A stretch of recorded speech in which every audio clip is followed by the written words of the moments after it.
Iniciamos mais um programa Papo Aberto e muito obrigado por você estar ligado aqui na sua TV Canção Nova. Eu recebo nesse bloco Luiz Henrique Marques para um Papo Aberto sobre Cidade Nova. Seja muito bem-vindo, Luiz, coisa boa recebê-lo aqui para esse bate-papo. Bem-vindo. Eu que agradeço o convite e a oportunidade. Cidade Nova é expressão do movimento dos focolares, não é isso? Isso, é uma revista que nasceu com inspiração no carisma do movimento dos focolares. Uhum. E que tem, por isso mesmo, uma atenção para a construção do mundo unido, da unidade, né? Que é exatamente a expressão que resume, sintetiza essa espiritualidade. Fala um pouquinho mais para a gente a respeito dessa espiritualidade do movimento Focolares, porque eu acho difícil alguém que esteja, pelo menos assim, dentro dessa atmosfera do universo religioso e não tenha escutado falar do movimento, não é? Mas muitos só ouvem dizer a respeito, não sabem do que se trata e nem da beleza dessa espiritualidade. Queria que você nos falasse um pouco mais.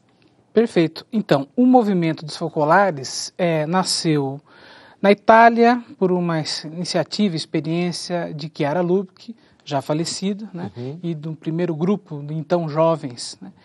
E nasceu durante a Segunda Guerra Mundial e ali, né, no meio dos bombardeios, ela teve uma inspiração, sabendo que talvez não pudesse continuar-se a vida dela, teve uma inspiração lendo o Evangelho, entre tantas palavras do Evangelho, uma as marcou particularmente, que era aquele pedido de Jesus ao Pai, que todos sejam um. Né? Então ela e as suas primeiras companheiras intuíram que o movimento, essa comunidade que estava nascendo, nasceu para construir a unidade entre as pessoas, a fraternidade entre elas. Qualquer pessoa, de qualquer idade, de qualquer geração, né, de qualquer profissão ou situação social, né, que nós nascemos para ser uma grande família, onde o Pai é Deus. Uhum. Então, é um movimento cuja espiritualidade foca muito nas relações humanas como relações construtivas, de fraternidade, né? Como um mote para construir do mundo um mundo novo, um mundo que Jesus mesmo pediu ao Pai, né, que fosse essa grande família. É uma proposta que ultrapassa, inclusive, os limites das próprias religiões, né? Com certeza, porque quando Jesus pede que todos sejam um, né, ele não diz que todos os católicos, que todos os cristãos, né, ele diz que todos, né. Então é um desejo dele que, de fato, a gente fosse além, né, da religião. Ele mesmo muitas vezes fez isso, foi essa experiência que ele fez, né. Então essa proposta, inclusive, atrai pessoas, não só cristãos de outras igrejas, como fiéis de outras religiões e até pessoas que não têm um referencial religioso, mas que simpatizam, se identificam com esses valores fundamentais que são a paz, né, a própria fraternidade, né, essas relações baseadas em valores humanos, né. Então, muitas vezes, a experiência construída com todas essas pessoas se baseia fundamentalmente nesses valores em comum, né? E que é isso que a espiritualidade procura fomentar. À luz desse carisma, qual que é a proposta, então, fundamental da revista? Olhar os fatos da realidade, sobretudo da realidade brasileira, com o olhar da fraternidade. Né? A revista ela tem várias edições, né, no mundo, né? A primeira foi italiana, né? Mas todas estão baseadas nessa ideia, quer dizer, como nós podemos identificar nesse mundo, né, os sinais de fraternidade. Né?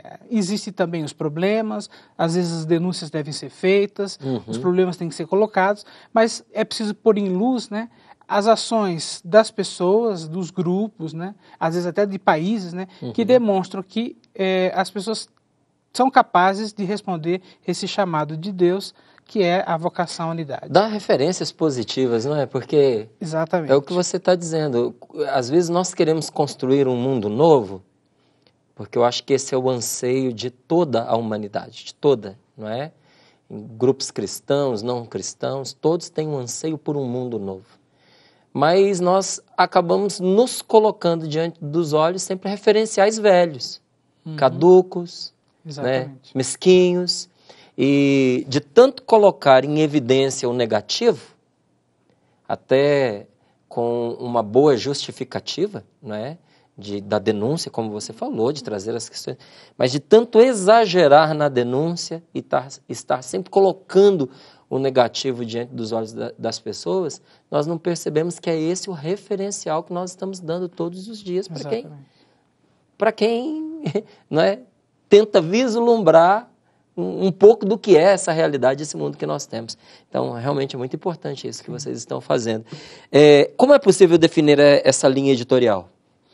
Bom, então, a linha editorial da revista é fundamentada justamente na fraternidade. Então, quer dizer, o olhar da fraternidade na saúde, o olhar da fraternidade na educação, na política, na economia, a despeito dos problemas, quem dá testemunho, que experiências existem positivas que demonstram que nós somos candidatos a isso. Né? O ser humano não só tem um desejo, né, que a gente acredita foi colocado por Deus mesmo, mas ele é capaz de construir esse mundo diferente. Né? Então, sempre esse olhar nosso que tenta fundamentar a nossa linha editorial. Então, não é só um anseio, né? Não. Tem muito potencial aí guardado, espera de explodir em busca desta realização de um mundo novo. Exatamente. Luiz, por que o nome Cidade Nova? Bom, Cidade Nova, essa experiência como veículo de comunicação começou muito pequenininha, lá na Itália, na primeira edição da revista, no encontro que é tradicional do Movimentos Focolares, que é a Mariápolis, que é a cidade de Maria. E a um certo ponto, os habitantes, né, dessa cidade, porque eram pessoas de todas as categorias, idades, perceberam que era necessário fazer circular ali dentro e para além daquela cidade essas notícias positivas, esse olhar da fraternidade. Então se começou com uma coisa muito simples, né, quase que um folheto, e depois isso foi se aperfeiçoando até se transformar numa revista mesmo. Né, que a gente vê que é na cidade onde os espaços, que é um espaço privilegiado de construção da fraternidade. Quer dizer, é ali onde as pessoas estão concretamente e ali onde as experiências concretas são realizadas. Tudo bem, nós também falamos do mundo unido, nós falamos das relações entre países, entre regiões, né, mas a experiência que nasce concreta, que é real, começa ali na cidade. Então, essa cidade que tem que ser renovada. Né, com esse olhar dessa cultura nova. Hoje fala-se muito em globalização, né? Hoje e já há algum tempo, né? Porque essa história já está ficando antiga já também, né? Então fala-se muito sobre globalização. Existe uma globalização sem essa cultura da fraternidade ou essas duas coisas são coincidentes? Há o risco de uma globalização que não contemple esse viés da fraternidade? Certamente, né? Se você for pensar na globalização da cultura ou da economia como massificação, aí você tem um problema, né? Quer dizer, nós não estamos falando estamos falando de unidade, não de uniformidade, né? Então, se você pensar por esse lado, sim. Agora, existe a possibilidade de uma globalização que seja da solidariedade, por exemplo, né? Então, aí sim, né? Quer dizer, de tal forma que eu enxergo o outro, mesmo mais distante, de cultura diferente, como irmão, né? E, portanto, dentro da mesma família, existe essa possibilidade. Porém, o conceito tradicional, assim como ele surgiu, né, de globalização e que foi muito difundido por estudiosos, né, tinha muito esse viés negativo de uma experiência que é massificante. Né? Não é isso que a gente prega, né? As pessoas têm individualidades, elas existe uma diversidade e isso é rico, isso é necessário, né? Mas existem também pontos que elas podem ter em comum, né? Que as unem, né? E a gente aposta nisso. A comunhão é muito importante. Exatamente. Não é? Mas, como você mesmo apontou, uma uniformização seria um empobrecimento radical, com certeza, das culturas, né? Como é que você percebe essa questão da cultura da fraternidade hoje no Brasil? Isso está acontecendo? Não é? Eu estou ampliando para fora da questão do movimento, né? O movimento ele abraça essa causa, mas eu acredito que como é a menina dos olhos do movimento, essa cultura da fraternidade, acredito que vocês têm um olhar bastante atento sobre o acontecimento dessa cultura fraterna nos lugares onde vocês estão. Como é que você percebe isso hoje no Brasil? Existem manifestações, né? A própria religiosidade, né? Ela é um exemplo disso, como um elemento da cultura. Nós tivemos recentemente a comemoração do Círio de Nazaré em Belém, né? E é um testemunho ali de que irmãos evangélicos, né, já há algum tempo colaboram, né, para a realização dessa cerimônia, dessa festa que é católica, né? Mas eles sensibilizados, né, pela fé das pessoas que fazem sacrifícios, né? Então você vê que é uma cultura da fraternidade na medida em que se deixa de lado emblemas, né, diferenças, né, e se coloca à disposição de ajudar o próximo. Então, me parece que existe uma comunidade da Assembleia de Deus, né, que tradicionalmente não é dada a um diálogo ecumênico, é um pouco mais distante dos católicos, mas que se colocou à disposição, né, a própria igreja, ali o espaço para acolher os peregrinos, para oferecer alimento, né. Então, isso são sinais de uma cultura da fraternidade, na minha opinião, e que a gente tem que olhar, e que muitas vezes a mídia convencional, a grande mídia, não olha, né? Porque, por outras razões mercadológicas, ideológicas, né? Mas a gente é capaz de enxergar isso em situações como essa, por exemplo. Acho que o brasileiro ele tem dentro dele esse germe, né? Sim. Da fraternidade muito evidente. Eu acho que é preciso um catalisador bem suave para poder trazer isso à tona. Eu acho que está bem dentro do espírito do brasileiro travar esses laços, né? Sim, porque nós somos muito dados a essa hospitalidade, a receber, né, as pessoas, né, o estrangeiro, né? Então existe uma coisa que parece natural, né? Um desejo natural. O brasileiro é muito acolhedor, né? Isso, exatamente, né? Então, quem morou fora do Brasil consegue comparar isso melhor, né? Ou o próprio estrangeiro que vem para cá, né? A despeito de todas as nossas limitações e mazelas estruturais, né? Isso é uma coisa que encanta as pessoas, né? E eles testemunham, né? Então, acho que esse é um outro aspecto dessa cultura da fraternidade que tem que ser colocado em relevo, né, que tem que ser demonstrado. Cidade Nova é uma revista católica e de espiritualidade também? Não só, é também, né? Porque à medida que eu quero chegar a todas as pessoas, também não católicos, né, também não cristãos e pessoas sem religião, né, ela procura encontrar uma forma de dizer coisas que também a eles se interessam, né? Também a eles é importante, né? Mas nós não prescindimos disso porque a nossa identidade, a nossa origem, com a própria origem do Movimentos Focolares, é na Igreja Católica, né? Então, temas como religião ou própria igreja estão sempre presentes nas edições, né? Mas a gente quer que os outros, né, todos, né, porque seria um contrassenso se a gente pensasse no carisma, na proposta do carisma, né, se sentissem acolhidos, se identificassem de alguma forma, né?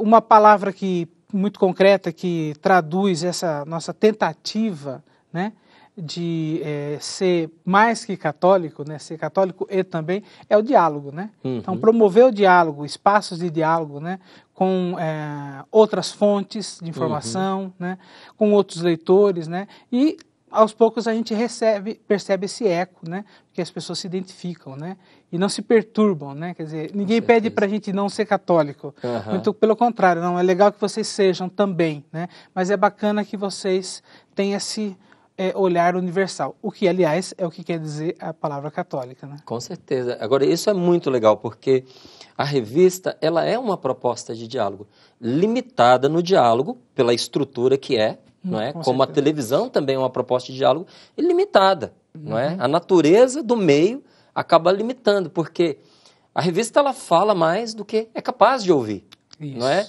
Mas ela é uma proposta de diálogo. E hoje, quando se fala, sobretudo, do diálogo entre as várias crenças, o diálogo ecumênico, o diálogo interreligioso, algumas pessoas não têm o cuidado de perceber que para você travar um diálogo, você tem que ter uma identidade. Com certeza. Se você não sabe quem você é e o que você acredita, você não tem como dialogar. não é? Como é que você vai conversar se você não tem um ponto de vista sequer para oferecer? Então, tudo bem, você vai para escutar, não é? Ou talvez vá para dar uma opinião, não é? Mas o diálogo, ele contempla uma consciência da própria identidade. Então, eu acho muito bonito isso que você acabou de fazer, não é? Que é dar nome ao que a revista tem feito, que é assumir a sua identidade, mas uma identidade aberta. Isso. Acolhedora, não é? Exatamente. Disposta a receber o outro com as suas diferenças e de verdadeiramente conversar com ele a respeito de questões que são fundamentais para o ser humano, né? Isso. Senão nós caímos no relativismo, né? E aí se esvazia esse diálogo. Aí qualquer coisa vale, né? É. Como é que está estruturada a revista? Bom, nós temos uma estrutura menor do que a gente gostaria, né? Mas nós temos uma equipe de jornalistas, uma pequena equipe, e uma grande equipe de colaboradores, né? Entre jornalistas e especialistas, né? Além de todos os setores de marketing, comercial, né? Enfim, recursos humanos, né? Então ela está sediada na cidade de Vargem Grande Paulista, no centro Mariápolis, que é um centro nosso do Movimentos Focolares, né? Nossa sede é lá, né? E ali trabalham essa equipe, né? Mas muitos colaboradores, como a revista tem leitores no Brasil inteiro e fora do Brasil, né? Muitos desses colaboradores estão em vários lugares do Brasil. E nós temos um conselho editorial que faz esse papel de discutir a revista, de revisá-la, de propor pautas, que também é formado por pessoas, jornalistas ou especialistas de diferentes lugares do país. Quais as principais seções da revista? Bom, além da matéria de capa, que sempre traz, né, a matéria central a cada edição, né, existem várias seções, né, de psicologia, de comportamento, de saúde, né, política. Então tem uma seção que é do Brasil, e geralmente é aí que nós tocamos em temas políticos ou da economia, né. Também artes, literatura, então é bastante diversificado, são várias seções, e que a cada ano, né, recebem novas, a gente reformula, né. Esse ano, por exemplo, nós fizemos uma experiência de ter uma sessão sobre periferias existenciais, inspiradas, né, na expressão que o Papa cunhou, né, o Papa Francisco, né, para focar naquelas comunidades, naquelas pessoas, naqueles grupos que sofrem, né, e como que eles vivem, né, e que experiência que é feita com eles, né, no sentido de resgatar a dignidade deles, né, dessas pessoas. Bom, tem pessoas que nunca acompanharam uma rotina de produção de uma revista. Dá para você montar um retrato aí para a gente de como é? Bom, na revista, como aqui também na TV, tudo começa na pauta, né? Quando a gente se encontra, a equipe de redação, e discute os temas, né, que vão entrar na próxima edição, né? Normalmente mais de um mês antes disso. E deixamos sempre um pouco abertas as possibilidades para algum tema mais quente entrar de última hora, porque como é uma revista mensal, né, existe um pouco essa limitação, né? Depois os trabalhos são distribuídos entre os jornalistas e colaboradores, né? Segue-se aí todo o trabalho de reportagem, né, de entrevista, de pesquisa, redação. Os textos vão chegando para a gente na edição, nós fazemos o trabalho de edição, revisão, no sentido do conteúdo, né? Às vezes precisa voltar a matéria, precisa diminuir, precisa aumentar, até que cada matéria é diagramada e há uma nova revisão também gramatical, né, e de conteúdo, né? E aí ela segue para a gráfica, quando ela então é impressa e depois distribuída para os assinantes. Quem colabora para a construção dessa revista? Quem faz Cidade Nova acontecer? Olha, eu posso dizer seguramente que em primeira instância são os membros do Movimentos Focolares, né? Porque Chiara Lubich, quando concebeu a ideia da revista, via a revista como um instrumento de difusão do carisma e da espiritualidade e principalmente de evangelização.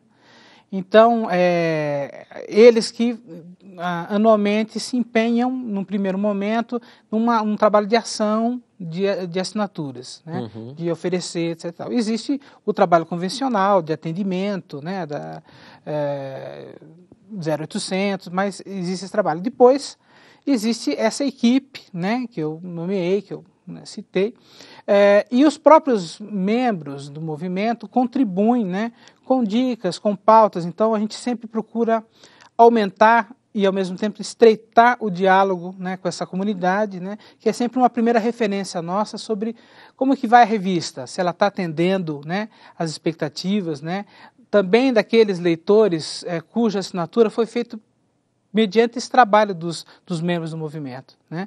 E a gente tem visto também, muito interessante, que muitas pessoas de fora do movimento repercutem a revista, escrevem para a gente, criticam, elogiam, né, propõem, né, então todo mundo... São ativos também, né? Sim, todo mundo de certa forma contribui para a revista, né, e eu acho que é isso que faz ela ir, né, caminhar. Quem pode ter acesso à revista? Como é que se faz? Olha, para assinar existe um número de 0800, né? Existe também o site nosso, www.cidadenova.org.br. Ali a pessoa pode ter conhecimento um pouco mais de quem faz a revista, de como é a revista. É mensal? É mensal. Tem acesso a alguns artigos, né, para ter uma noção de como é que é a nossa linguagem, o nosso trabalho, né? E também existe um e-mail, assinaturas@cidadenova.org.br, em que o interessado pode entrar em contato diretamente com o nosso setor de assinaturas, né, e se informar sobre como ele pode proceder à assinatura, formas de pagamento, etc. Legal. Anualmente, Cidade Nova realiza a sua campanha com a ajuda e o trabalho voluntário, né, dos membros do Movimento Focolares. Por que a opção por esse tipo de ação? Então, justamente como eu dizia, por conta do fato que não é só um produto comercial que a gente quer oferecer, né? É uma ideia, né? É uma proposta, uma visão de mundo, né? Então, é um instrumento que, para quem quer trabalhar com evangelização, né? Para quem quer difundir um carisma que por vocação é para a humanidade, né? Se dispõe a fazê-lo voluntariamente, né? Então, os membros do movimento, anualmente, né, assumem essa ação como grande parte das assinaturas que são feitas, das renovações que são feitas, né? O mote é sempre esse, né? Não é vender um produto, até porque a maioria das pessoas não tem vocação para ser vendedor, né? Mas é oferecer uma visão de cultura, né? Uma leitura diferenciada dos fatos, dos acontecimentos, né? E, sobretudo, no que diz respeito à nossa realidade brasileira, né? Então, com essa motivação, a gente tem caminhado bem, né? Claro, sempre tem dificuldades, porque o mercado editorial é o que é, né? Existe também um fenômeno, né, da internet, que, né, talvez o brasileiro não é um dos povos, certamente, que mais lê, né? Mas nosso compromisso é oferecer essa possibilidade. Melhorou, né, um bocado, mas melhorou no momento em que também está mudando essa cultura da leitura, né? Hoje a leitura está acontecendo numa outra configuração. Exato, Então você vê, é estranho, não é? Eu acho que as pessoas elas dão opiniões sobre isso, a gente também tem a nossa, mas ao mesmo tempo em que você vê jovens com best-sellers que são aí de 2.000 páginas na mão, lendo como quem bebe água, você vê também pessoas que não conseguem ficar mais do que 30 segundos na página de um site. Leem ali o título de uma matéria e isso quase que tem que revelar a matéria, porque se não for assim, não se comunica. Então, realmente, a gente está num momento de transição, né? É uma coisa diferente. A revista também estuda isso, né? Como encarar esse novo momento, né? Mas hoje muitos dos nossos leitores ainda preferem o impresso, porque fica mais fácil para ler. É mais confortável. É mais confortável, pode carregar para um lado para o outro. Acho que tem uma relação afetiva também, viu? E também tem, com certeza. Eu gosto muito do livro, eu gosto de pegar, sentir o cheiro, a textura, marcar. Esse contato físico acho que faz uma diferença. Exatamente. Então ainda tem muitos leitores assim, né? Então a gente procura atendê-los também. Tem um vídeo aí ilustrativo pra gente, Carol, é isso? Então vamos ver?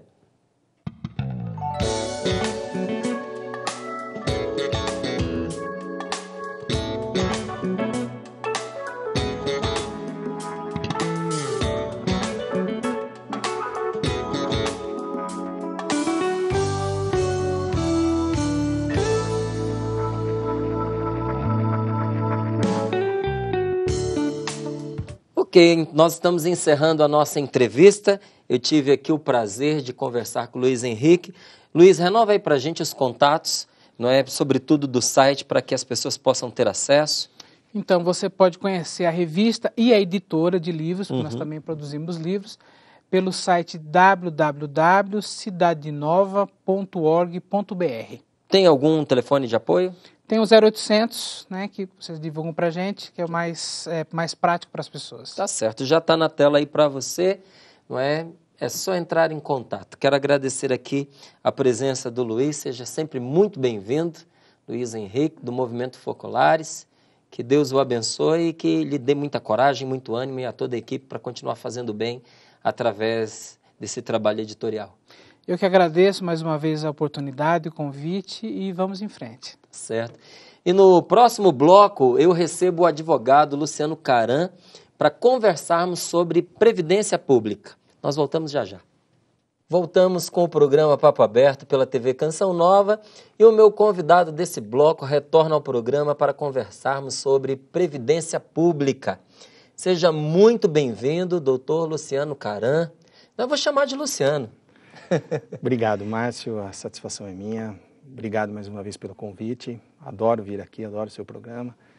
E principalmente na casa da Canção Nova, que eu adoro muito também. Que bom, Luciano. Eu gosto muito quando você vem, porque o tema que você traz é de imensa utilidade para as pessoas. Muita gente sofre, não só nesta matéria, mas em muitas outras, por falta de informação.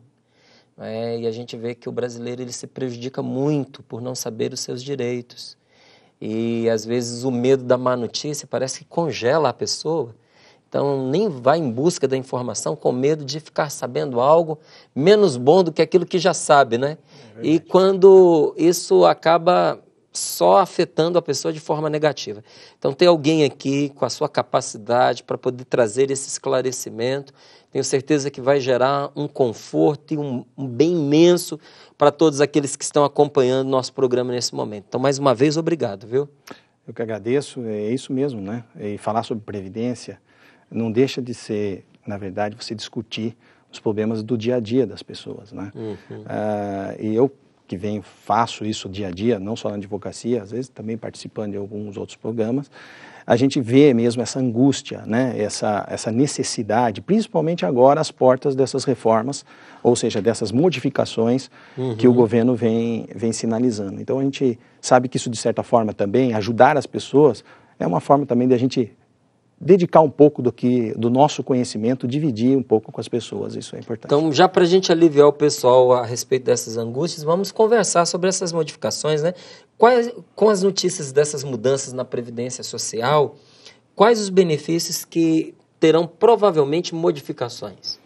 Então, Márcio, o governo está sinalizando, pelo menos com relação a dois benefícios que, em tese, seriam os benefícios mais concedidos. Seria a aposentadoria por tempo de contribuição e a aposentadoria por idade.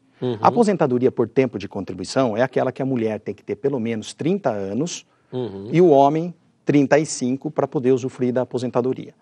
Se ela tiver uma idade suficiente ou uma idade boa para se aposentar, ela pode ter um fator previdenciário alto ou um fator previdenciário menor.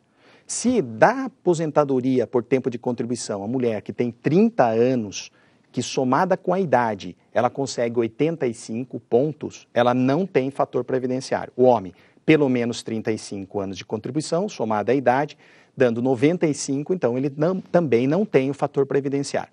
E do outro lado, você tem a aposentadoria por idade, que tem que ter pelo menos 15 anos de contribuição, tanto o homem como a mulher, e aí poder usufruir essa aposentadoria. O governo, o foco dele, num primeiro momento, de junho para cá, nesse novo governo, tem sido esses dois benefícios. É verdade também que se você olhar um pouco macro dentro do sistema, eles estão focados também em outros benefícios, como os benefícios por enfermidade, auxílio-doença e aposentadoria por invalidez. E essas modificações, o que nos entristece um pouco, é que vem dentro de um momento de crise do país. Quando você tem um momento de estabilidade econômica, você tem mais elementos, você tem mais bagagem para não só influenciar a sociedade, para que você possa sentar para discutir essas modificações e conseguir soluções que sejam mais adequadas a todas as gerações. O que nós estamos verificando hoje é que o governo está muito mais sinalizando para umas modificações de aposentadorias por idade, por tempo de contribuição, para aquelas pessoas que têm menos que 50 anos, e aí sim o governo está sinalizando para colocar a idade mínima, que é um problema dentro do sistema, 65 anos para homem e 60 para mulher. Veja, já existe essa idade mínima de 60, 65 anos, mas isso para aposentadoria por tempo de contribuição, o que vai levar a aposentadoria por idade, provavelmente numa reforma, pelo menos a gente pensa que se o governo quer fazer uma reforma, ele vai ter que aumentar a idade mínima para a aposentadoria por idade. Isso não vai gerar problemas, por exemplo, na questão do emprego, Luciano? Porque, veja, a gente hoje está lidando aí com uma situação de grande desemprego, não é, no Brasil. E jogar esse tempo para mais tarde, segurar mais esse tempo de aposentadoria, é manter esta pessoa ocupando essa vaga por um tempo também, não é? E, é claro, eu acho que essa não é a única fonte de geração de empregos, que alguém desocupe a cadeira para o outro sentar. Mas, querendo ou não, essa também é uma forma de se propor um emprego para quem ainda não tem. Você não acha que, de repente, uma coisa vai esbarrar na outra? Perfeito, Márcio. Hoje você tem aí, pelo menos pelo IBGE, hoje nós estamos na casa de 13 milhões de pessoas desempregadas. Se você colocar 13 milhões de desempregadas, uma média aí de 3 pessoas na residência, nós estamos falando de famílias em torno de 35 milhões de pessoas vivendo, né, ou passando momentos difíceis em função desse desemprego. Quando você sinaliza, então, que o governo fala que dentro de um cenário desse de desemprego, que ele vai mudar a Previdência, para essas pessoas que perderam o emprego e podem estar numa faixa etária entre 47 a 53 anos, para recolocação profissional é muito difícil. É terrível. Porque muitos desses profissionais ainda, eles estão habilitados naquela função. Aí você colocar para ele voltar para o mercado de trabalho, sabendo que muitas vezes ele tem 3 anos para se aposentar e ele pode se aposentar daqui a 10, isso na verdade para mim é uma crueldade. Então, se você fizer algo dessa natureza, sem um diálogo permanente com a sociedade, você vai punir determinada sociedade, parte dessa sociedade, que vão ter consequências sociais muito piores do que simplesmente uma questão previdenciária. E eu contesto, porque eu acho que essa questão toda que o governo vem falando a respeito do déficit da Previdência, se a gente olhar a história da Previdência Social, ela não tem déficit. Ela tem má gestão dos recursos públicos, má gestão desse dinheiro. Ou seja, você pega o dinheiro, porque o orçamento da União é aberto, você pega o dinheiro da Previdência para outros setores, como, por exemplo, infraestrutura. Se você dividir a Seguridade Social em assistência, previdência e saúde, e todo esse dinheiro fosse destinado a esses setores, ou seja, para esse pilar da Seguridade Social, você não precisaria mexer com nenhum outro orçamento, porque ele tem vida própria. Os contadores, o Tribunal de Contas da União, recentemente, os auditores fiscais, fizeram uma conta dessa natureza. Em 2015, a Previdência foi superavitária em 12 bilhões. Olha aí. Então, como que você enxerga déficit? Você enxerga déficit dentro de uma macroeconomia. Aí é ruim, porque aí você tem uma visão muito financista sobre a Previdência. E Previdência não é visão financista. E isso não pode gerar também um escape das pessoas da Previdência Pública para a privada? Perfeito. E isso pode ser também um mal ou uma estratégia, que é ruim. Porque se você quebra a Previdência Pública, automaticamente você abre para outra Previdência. No meu dia a dia, eu já tenho escutado, principalmente dos profissionais autônomos, que eles vão desistir. Eles simplesmente vão parar de contribuir, porque, poxa, eu não estou enxergando que eu vou me aposentar. E existe a desinformação. Eu vou me aposentar daqui a 10 anos, a 20 anos, eu vou só aposentar com 80 anos. Muita gente me fala 70 anos, e não é verdade. Porque o sistema, primeiro, que não modificou nada até agora. Certo. Então nós temos aposentadoria por tempo de contribuição, por idade, aposentadoria especial para aqueles que trabalham em atividade insalubre, periculosa ou penosa. Você tem ainda o auxílio-doença, aposentadoria por invalidez, ou seja, um sistema super sólido, mas que é mal gerido. E aí não adianta você querer depois comparar um sistema privado com um sistema público, porque não dá. O sistema público, ele é de solidariedade. Ele nasceu para que você, que contribui, me ajude na outra ponta, e eu ajude você e ajude a sociedade. Não importa se tem uma pessoa enferma que não contribui por um determinado período, se ele estiver na condição de segurado, mas ele vai ter a proteção social, porque nós dois estamos contribuindo para esse terceiro que vai ter o benefício. A previdência privada não tem essa concepção, é financista. Pagou, tem a aposentadoria, não pagou, não tem. Pera, eu não estou falando que nós não temos que contribuir, temos que contribuir, mas essa contribuição tanto que é menor, mas para uma gama de benefícios muito maior. Com certeza, é uma proposta muito mais generosa, não é? Exatamente, porque ela está dentro desse sistema do bem comum, da eu solidariedade. quis perguntar porque, às vezes, a medida parece um tiro no pé, quando você, de repente, vai perder esse colaborador. Não é? Porque há um risco de você perder uma boa fatia desses colaboradores. E o governo já vinha conseguindo, ao longo dos últimos 5 anos, tá certo, nós entramos numa recessão, mas o governo vinha conseguindo, de certa forma, convocar muita gente que estava fora do sistema a contribuir. Nasceram daí as contribuições do plano simplificado da Previdência, em que aquele trabalhador que ele não tem condições de recolher 20% do mínimo, ele recolhe 11%. Se ele for de baixa renda, e for comprovadamente uma pessoa de baixa renda, que vive com uma renda inferior a 2 salários mínimos, ele pode recolher 5% da Previdência, R$ 44,00. Ou seja... Essas medidas tiveram expressão? Sim, e muita gente está contribuindo. Agora, quando você, de repente, sinaliza que para essas pessoas, que elas não vão mais poder aposentar por idade, com 15 anos de contribuição, com 60 mulher ou 65 homem, o que essa pessoa começa a pensar? O sistema não vai me acolher. Ou eu não vou chegar a tempo até lá. É evidente que dentro desse momento surgem contingências da vida, como as enfermidades. E aí ele vai poder ter direito ao auxílio-doença ou aposentadoria por invalidez. Mas aquele benefício que ele está programando, o governo cega ele, né? E desestimula. E nós temos que incluir as pessoas e não excluir. A Previdência Social, ela é inclusiva, ela não é exclusiva, ela não tira, ela não elimina pessoas, ela faz com que o esforço para que essas pessoas entrem para o sistema, seja ela contribuindo como empregado, com registro em carteira, seja fazendo a contribuição social em carnê, que é uma forma que grande parte da população faz. Certo. As modificações da Previdência, elas afetarão todos os regimes, Luciano?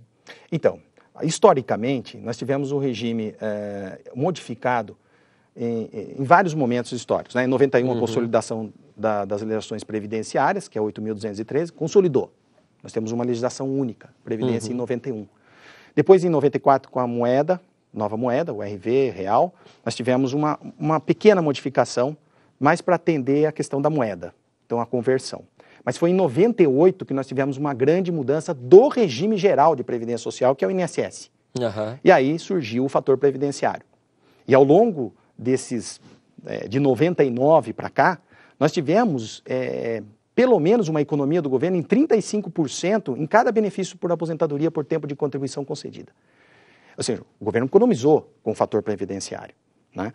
E depois, só 5 anos depois, então depois de 98, só em 2003, que aí nós tivemos uma reforma significativa no regime público, que seriam os regimes estatutários. Bom, ao que tudo indica, parece que só uma parte vai começar essa reforma. Estão querendo modificar o regime geral, o INSS. Mas os servidores públicos, se nós estamos dentro de uma crise, se existe essa crise, existe mesmo, está aí, ela está efervescente, não é só uma parte da sociedade que tem que pagar. Se existe a crise, nós temos que dividir essa crise, toda a sociedade tem que dividir. Então, o regime próprio também teria que entrar dentro de uma reforma. Não dá para falar numa reforma do regime geral sem falar do regime próprio, dos servidores públicos. Não estou falando aqui que deve acontecer isso, certo? Eu só acho que se você está criando uma situação, pelo menos os meios de comunicação, muitos deles estão vendendo essa ideia de que tem uma crise, a expectativa de vida do brasileiro aumentou, precisamos fazer uma reforma, está quebrando. Só uma parte da sociedade vai pagar essa conta? Não, é a população inteira, é o país inteiro que precisa estar engajado em fazer uma reforma do regime geral e do servidor público. E tem mais que isso. Nós precisamos envolver a reforma administrativa, a reforma política, a reforma tributária, porque nós estamos assistindo aí, hoje mesmo, vindo para cá, eu vejo que vão mudar o regime de caixa para financiar os partidos políticos e tem dinheiro estão querendo abrir o orçamento para 3 bi ano para financiar os partidos. Pô, você tem dinheiro de 3 bi e eles estão falando de 12 bi de superávit do ano passado da Previdência, não parece um pouco estranho, né? Então, nós temos que envolver mais a sociedade nessa discussão, chamar mais as entidades organizadas para discutir a reforma previdenciária, envolver as gerações, seja a geração da década de 90, a década principalmente de 90, né, que estão nessa faixa etária dos 22, 23 anos, e aqueles que já estão na faixa etária de 53 anos, que estão vivenciando o desemprego e que muitas vezes não tem nem como fazer uma reabilitação. E explicar isso de forma clara, de forma objetiva, porque uma coisa que quem está no meio de comunicação muitas vezes não percebe é que estão informando, mas não estão comunicando, porque tem em mente que quem está ouvindo tem as bases para compreender o que está sendo dito, e não tem, principalmente no que diz respeito à política. Então, está sendo dito constantemente informações de caráter político, mas a sociedade não sabe nem o que é a responsabilidade de um prefeito, de um vereador. Ah, mas isso deveria ter sido ensinado na escola. Não só isso, muitas outras coisas, mas entre o que deveria ter sido feito e o que foi feito e a real necessidade da população, tem uma grande diferença.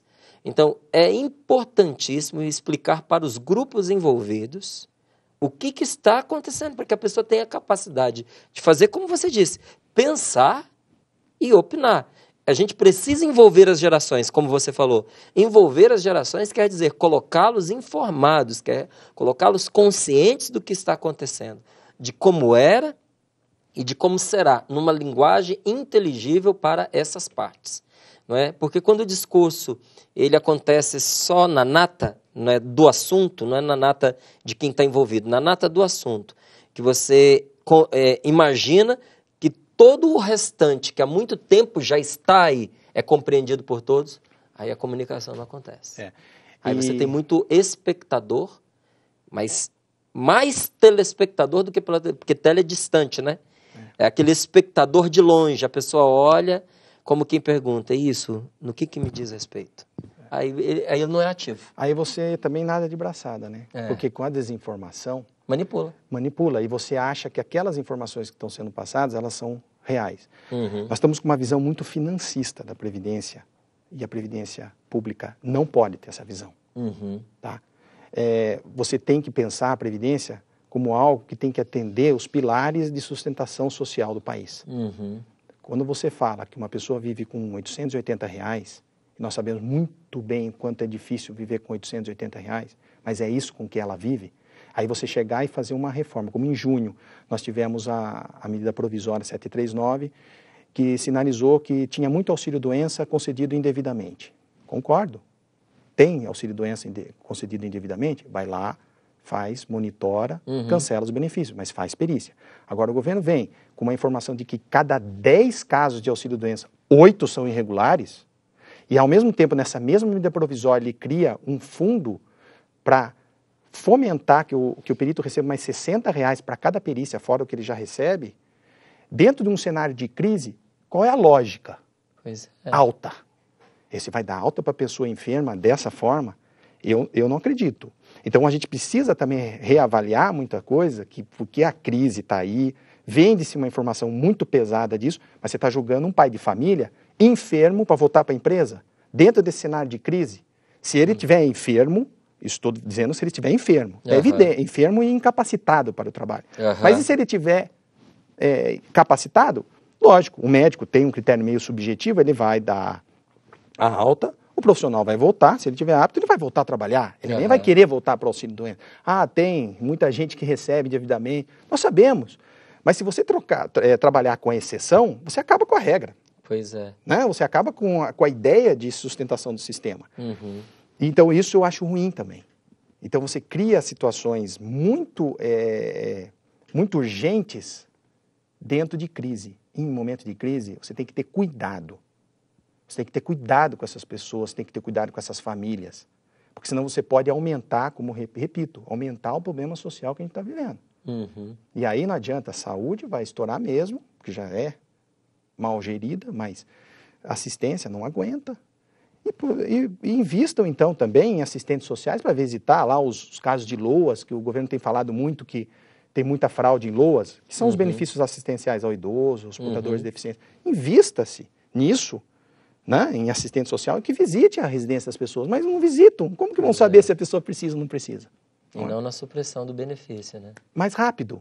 E aí é eficaz. Porque aí aumenta o caixa, porque você nega na fonte sem saber o que se aquela pessoa está precisando ou não do benefício. A nova aposentadoria denominada 85/95 progressiva, ela continuará no sistema? Pela ideia do governo, não. E é uma boa aposentadoria. Porque a mulher com 30 anos de contribuição, mais somada a idade, e ela consegue atingir 85 pontos, a aposentadoria progressiva, essa aposentadoria não tem fator previdenciário. Tá? Então, uma mulher com 55 anos e 30 de contribuição, ela pode se aposentar. Ela está aposentando muito nova. Tá, mas é a regra. Né? Ela contribuiu para isso. Agora, você vai falar para ela que com 52 anos, ela vai se aposentar daqui a 8, 9, se ela vai aposentar daqui a 2, não é? Então, qual é a lógica disso? Tem que ter uma regra de transição saudável. Mas o governo não quer isso, certamente. Porque se ele está falando que vai criar uma idade mínima, ele vai limitar né, o acesso aos benefícios. Ele vai dificultar o acesso. Penso que é a mesma coisa que eles vão fazer para o fator 85/95, como eles vão fazer para a aposentadoria especial, que é um risco que a aposentadoria especial está correndo, porque ela também não tem fator. E tem muita gente que trabalha 25 anos em atividade insalubre, periculosa ou penosa, e ele pode se aposentar novo, mas ele trabalhando numa atividade de risco e, portanto, é direito dele receber a aposentadoria especial sem fator. Né? Então, essa também é uma aposentadoria que corre o risco. Então, o fator 85/95, que é a aposentadoria progressiva, que ela passaria 86/96 em 2019, essa aposentadoria está no risco. Tá? Se não tiver uma discussão, pode ser que ela não seja mesmo, de repente, o melhor modelo. Mas, então, vamos conversar. Põe a sociedade para conversar. Não tem proposta. Até agora, eu falei de 65, 60, idade mínima, mas é tudo uma coisa meio vazia, porque o governo até agora não colocou no papel essa proposta. Então só colocou em xeque essa que existe. Essa que existe. Mas não tem uma alternativa e outras também. viável. Não. E outras também. A própria aposentadoria por tempo de contribuição com o fator previdenciário, aquela que a pessoa não tem, então, a soma de pontos, ela não consegue a soma de pontos. Ela pode se aposentar, a mulher com 30 ou 35, não importa a idade, vai ter o fator previdenciário. Essa aposentadoria também pode ser que ela saia do sistema. É importante até a gente estar falando sobre isso, porque eu tenho muita gente também falando sobre uma situação de medo. Vai modificar a Previdência o ano que vem. Eu quero me aposentar rapidamente. Qual é o risco disso? E as pessoas precisam tomar cuidado. Se você se aposentar às vésperas de uma reforma, que você tem já um direito adquirido, você não tem expectativa de direito. Você não está expectando, faltam 3 anos. Você já tem, no caso, a mulher 30 e o homem 35. Ele já pode se aposentar. Aí, ele, nesse desespero de reforma, ele pega e dá entrada na aposentadoria.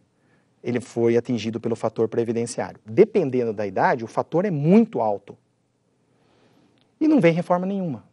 E o que vai acontecer? Ele vai ter que viver com aquela aposentadoria. Então, o que eu sugiro para as pessoas? Avalie. Pega lá a sua carteira de trabalho, o seu carnê, vai até a Previdência, pega o CNIS, que é o Cadastro Nacional de Informações da Seguridade, leva para um profissional habilitado, ou mesmo pode fazer a própria simulação no site da Previdência, veja o que você tem de patrimônio previdenciário e avalia se vale a pena se aposentar, porque está às vésperas de uma reforma que pode nem acontecer. E essa aposentadoria depois não dá para trocar. Uma vez que você deu entrada nela, já está dado, né? Acabou. Não tem ainda desaposentação. Ela foi eliminada, por enquanto, do sistema jurídico em termos de lei.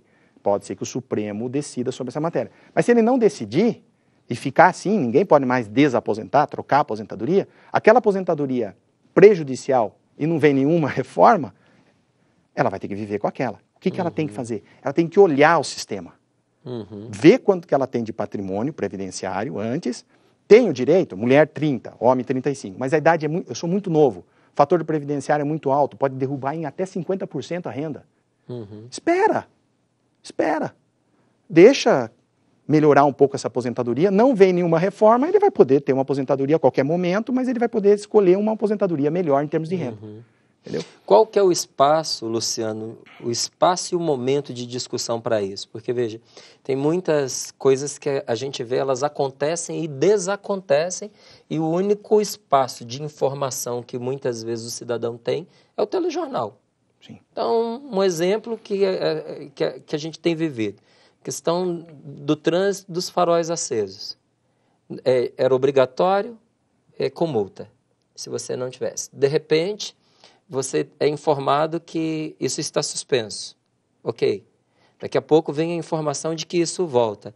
E onde é que está a informação de forma geral? Sempre através dos meios de comunicação, um jornal que informa, porque, sinceramente, todo mundo tem também o que fazer na vida, né? Tem que trabalhar, ganhar o seu pão, não vai ficar procurando sobre modificações nas leis todos os dias, aquilo que me afeta, porque senão você não vai viver para estudar, né? E, então, essa questão da Previdência, que é importantíssima e urgente, quando e aonde o cidadão participa dessa discussão? É um problema isso, né? Mas não é um problema só da Previdência.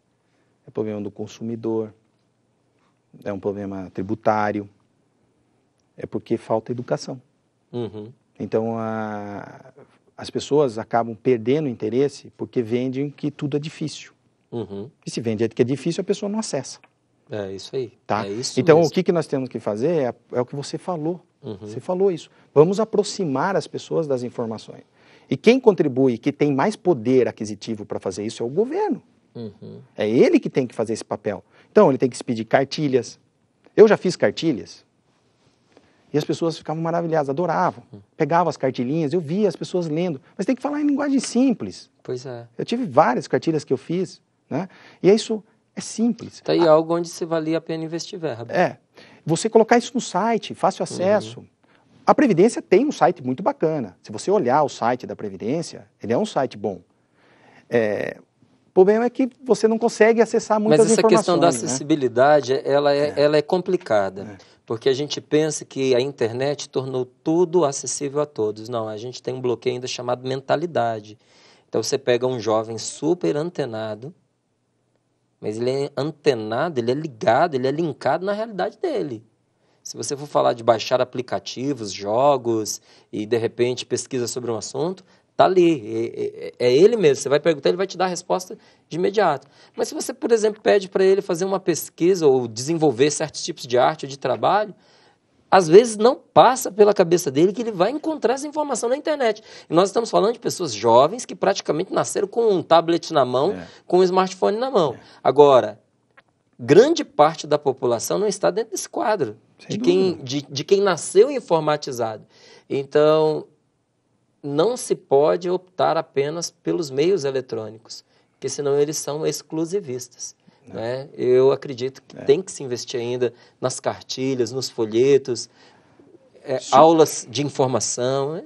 Se o governo distribuir cartilha em metrô, em trem, em ônibus, ou seja, ele passar para a população que ele, ao mesmo tempo que ele é provedor, porque ele é feito pela sociedade para atender a sociedade, ao mesmo tempo que ele recebe, ele também provê, ele vai lá, ele vai cuidar dessas pessoas, ele vai o quê? Informá-las. Mas parece-me que não é boa essa ideia. Porque se eu começar a procurar muito meus direitos, eu ir lá, pedir minhas aposentadorias, pode ser um contrassenso para quem quer gastar. Só que essa visão de não querer gastar é também errada, porque aquele dinheiro está disponível para isso. E não acredito, não sou eu que falo, são os próprios contadores que falam que a Previdência é superavitária. Se a Previdência é superavitária, ela está lá para atender a sociedade. E vamos melhorar outros aspectos. Vamos melhorar a questão de atendimento médico, para ver se a pessoa realmente está enferma. Vamos melhorar. Tem que ter assistente social para visitar as residências, para ver o que tem fraude e o que não tem? Vamos melhorar. Agora, se o sistema começa a se corromper nesse meio caminho, nós temos que apontar Seja fiscalizar. criterioso, mas use, né? Mas use. Tá certo. Luciano, o nosso tempo terminou. Quero te agradecer. Eu que agradeço. Muito obrigado. Eu que agradeço. E venha sempre, por favor. A gente termina a nossa entrevista sem terminar o assunto. A gente não tinha essa pretensão mesmo, né? Mas a ideia é provocar em cada um de nós justamente essa gana por saber mais e por ir ao encontro da informação, ir ao encontro também daquilo que lhe é de direito. Porque se nós não intervirmos, não muda em favor da população. A gente precisa criar condições de melhor qualidade de vida, não só para nós, mas para as gerações futuras, né? Para os nossos filhos, para os nossos netos. Isso a gente consegue com você também fazendo a sua parte. Agradeço ao Luciano por nos provocar, viu? Porque foi um momento assim bem provocativo e muito bom. Obrigado mais uma vez. Eu que agradeço a oportunidade e é um trabalho também, mais um que eu também, com você, faço um trabalho de evangelização, de certa forma. Porque a gente puder dividir o que a gente sabe e pelo menos esclarecer, para que as pessoas busquem o melhor para elas, acho que nós estamos fazendo o melhor para a sociedade. É isso aí. Obrigado. Olha, a você, muito obrigado pela sua companhia. Nós nos vemos na próxima semana. Então, um ótimo final de semana para você.